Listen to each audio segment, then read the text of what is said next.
Happy Gilmore. Who the hell is Happy Gilmore? Oh, God, I love it. Yeah, this movie rules. Happy Gilmore is an underdog story about a young, emotional hockey player who always had the dream of going pro, but never made it to the big leagues. Then he discovers later in life that he has a talent for golf given his powerful swing that he ends up using to make money that he can use to help pay for his grandmother's house that is under seizure by the IRS. This movie is timeless, and that's because it follows three principles that most great movies do. The first principle is that the story is clear, concise, and easy to follow. The second principle is that the characters are realistic and relatable to the viewer. And the final principle is that it has a satisfying and well-deserved conclusion. Bonus principle, the comedy works because Adam Sandler is a genius. With Happy Gilmore 2 in the making, I thought I'd revisit a great movie and break down Happy Gilmore, a timeless comedy masterpiece.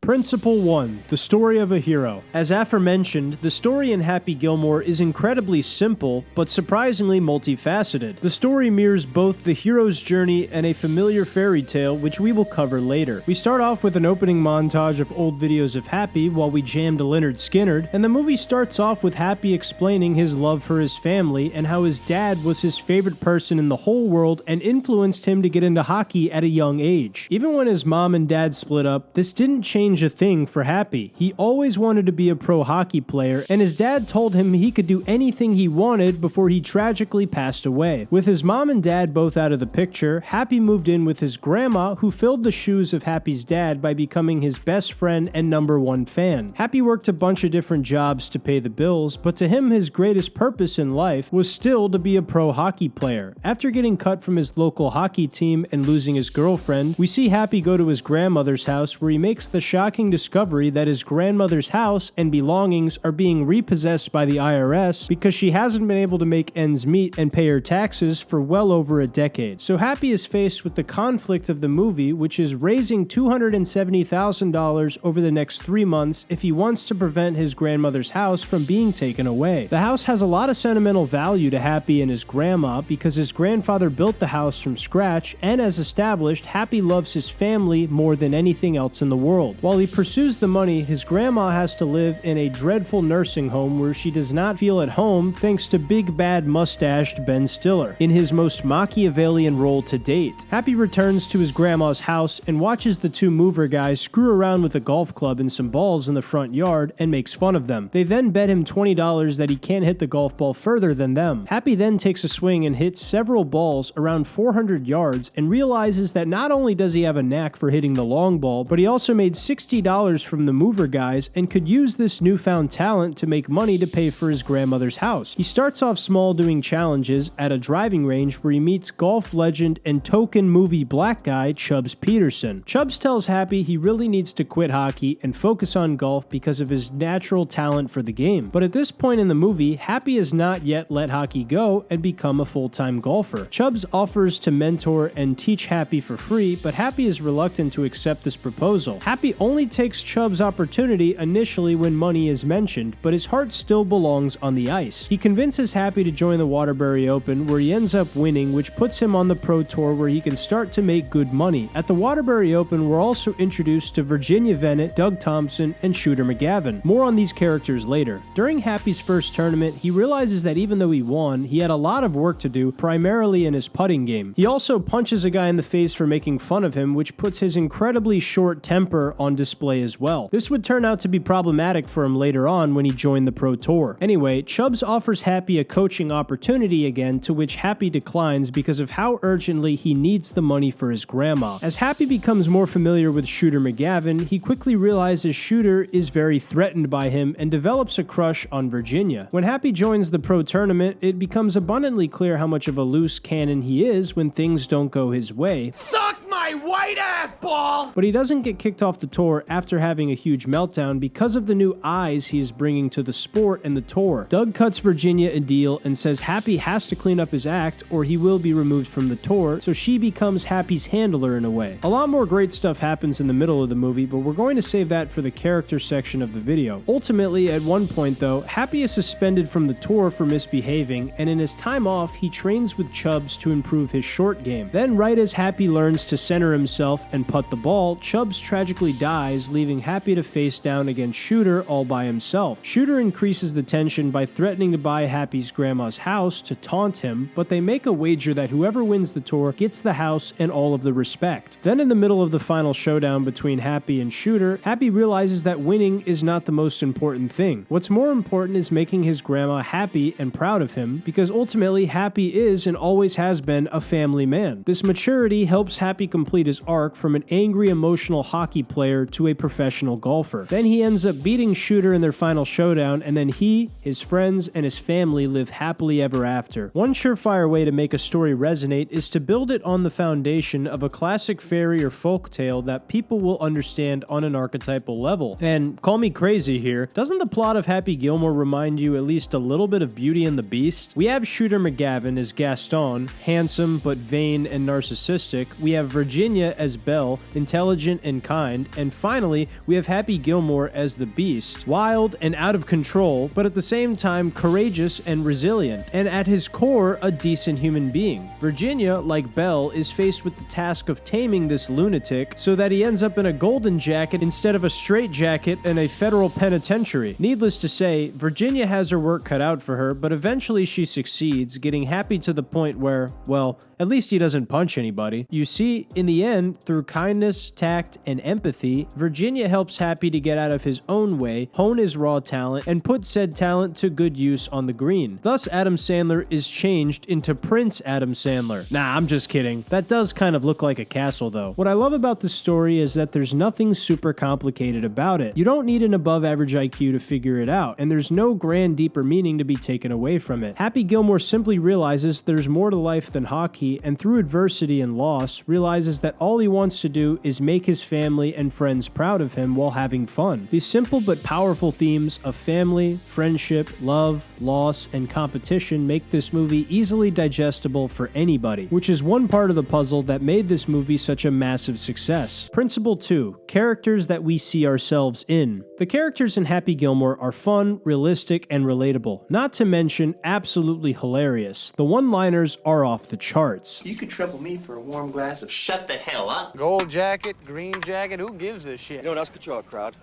A golfer with an arm growing out of his ass. Adam Sandler does a great job at playing Happy Gilmore and conveying the family man with a big dream of being a hockey player. Happy is good to the people who are good to him, like when he saw this homeless guy getting arrested for trying to clean his windshield, he ended up hiring that guy to be his caddy because he was nice to him. This is very reminiscent of Adam Sandler in real life, who is always trying to help his friends eat and give them opportunities. Furthermore, even though Happy is a good guy deep down, he's far from a perfect character. He gets in a fight with just about everybody who wrongs him, he has temper tantrums when things don't go his way, and he's initially arrogant in the face of Chubbs Peterson's generous proposal for mentorship. Based on some of his lines, he's a dude who is obviously just a few fries short of a Happy Meal, similar to Billy Madison, but he's incredibly lovable and relatable to so many people who feel like underdogs in their day-to-day lives. Every error I've listed, he eventually overcomes through patience and hard work. We all want to be the hero of our own story, and Happy does just that. Virginia explains perfectly in the movie why so many people love Happy Gilmore. Golf has been waiting for a player like this.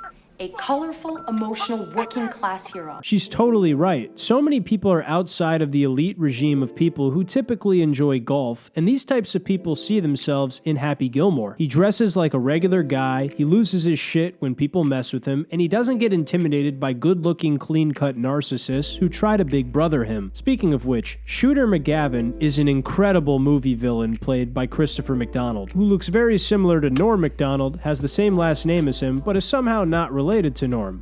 Shooter embodies the heel who is the complete opposite of Happy. He shows fake humility when being interviewed, plays tricks on Happy when feeling threatened by him, and goes out of his way to hire somebody to sabotage Happy during golf twice. He won't even hang out with the guy who he hires to screw with Happy. Shooter is the perfect bad guy to rival Happy because they could not be more different in personality. Him and Happy also share a variety of memorable one-liners throughout the entire movie. This back and forth dynamic makes the final showdown showdown between the two absolutely amazing to watch. Ultimately, Shooter's arrogance made him underestimate Happy, and this leads to him losing and getting his ass kicked by Mr. Larson. Carl Weathers is great as Chubbs Peterson. Even though his supporting role is pretty small, Happy's arc would not be complete without it. Chubbs is a sage and wise mentor to Happy who has been down the path of being a professional golfer before, and he helps Happy learn the key to patience and controlling his emotions on the course, which helps him beat Shooter McGavin in the end. Virginia Venet is an amazing character as well. I saw this movie as a 5 or 6 year old kid, and I have to thank Julie Bowen for giving me my first ever boner. She has an excellent supporting role where, similar to Chubbs, she helps steer Happy in the right direction of behaving well and playing golf to have fun instead of just winning and focusing on his grandmother's house. How could I forget Happy's grandma? She plays a small but pivotal role as Happy's rock and purpose for chasing success, because ultimately his grandma is the closest thing Happy has left to his father. We also have memorable cameos from Richard Kiel as Mr. Larson, Joe Flaherty as Donald, and Bob Barker is, well, Bob Barker. We got to see Bob Barker and Adam Sandler stage a brawl for this movie too, and good golly, what a legendary scene this was. We also got to see Kevin Nealon play a bit of a small, goofy role, and he will be returning for Happy Gilmore 2. I just have to say this, we gotta give a big shout out to Donald from Happy Gilmore, who gave us these memorable lines while heckling Happy. You're gonna need a blanket and suntan lotion,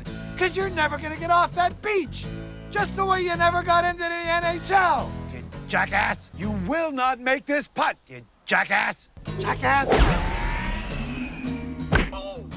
These are lines I still use when talking to some of my family and friends. Just some of the most iconic heckling done in a movie. He really did nail it. Also, how could I forget Dennis Dugan as Doug Thompson? Dennis only has a couple scenes in the movie, but we have to thank him because he also directed the film and was probably responsible for quite a few of the great creative decisions we saw. We also have a quick cameo from Robert Smigel, who is a legendary NBC writer, where he plays the IRS agent who gets thrown through a glass window.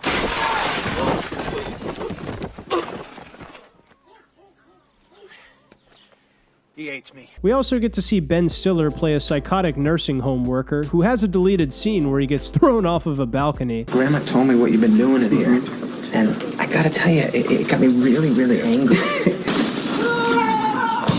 And how could I forget Otto, the homeless guy who ends up becoming Happy's best friend, and golf caddy who has this disgusting shot of his ass about halfway through the movie. All of these characters really elevated the simple story written and executed it to the highest possible level. Principle 3, a satisfying and well-deserved resolution. The ending of the movie is satisfying and Happy absolutely earns it. Sometimes you watch a movie and the ending is all positive and weird even though the characters went through pretty much no hardship to get there. That's boring. Imagine if every single book you read, the main character started out perfect and infallible. Why the fuck would you read it to the end? You wouldn't. And if you did for some reason, you'd be like, that was terrible. We want flawed characters working through their difficulties, like Tom Joad from The Grapes of Wrath or Luke Skywalker from the original trilogy. These characters remind us of ourselves. Happy Gilmore is that character. While not as complex as the aforementioned examples, Happy certainly does not have it all figured out when the story starts. He's a confused young man who wants to play hockey because it's what his dad loved, but after getting cut again and losing his girlfriend, he feels beaten down. To make matters worse, his grandma is losing her house and he has to raise money for her, but he finds golf and uses it as a vehicle to get his grandma's house back. Through all of Happy's character flaws that led to him getting kicked off the golf tour, he found his way back to Chubbs as a centered and humble guy who genuinely wanted to be the best golfer he could be. He starts off doing it with the intention to win money for his grandma, but eventually he comes to the conclusion that his grandma doesn't care that much about the house and cares more about seeing her grandson succeed and be, well, happy. When Happy goes to his happy place and sees this tear-jerking scene of Carl Weathers playing piano, which hits differently now, he remembers what Chubbs taught him. When Happy starts playing for himself and enjoying the sport again, this is when his trajectory as a golfer begins to surge upward after his injury in the final showdown against Shooter. Even though Shooter has played golf his whole life, his ego and hatred of Happy leads him to become short-sighted and focus only on the superficial aspects of winning, like the gold jacket, buying Happy's grandma's house, and making Happy quit golf for good. As soon as Happy starts playing for himself and stops worrying about the money and winning is when he plays his best, and this attitude allows him to surpass Shooter McGavin and win the pro tournament. Then we all get to enjoy Shooter getting his ass beaten by Mr. Larson at the end. I will get you, Shooter!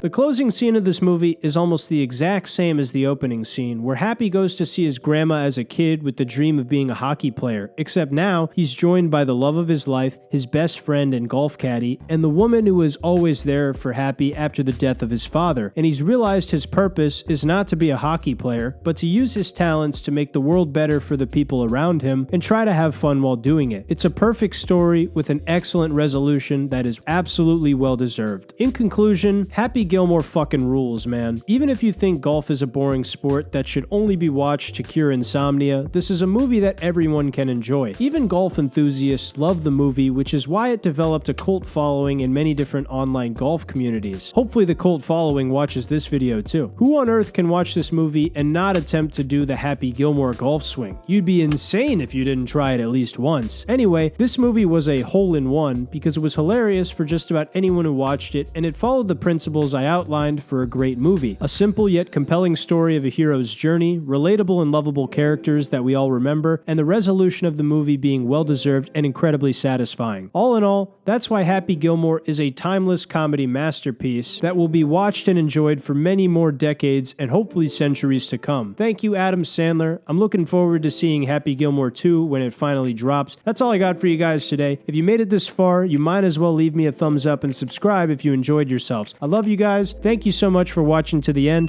and I'll see you in the next video. Take care.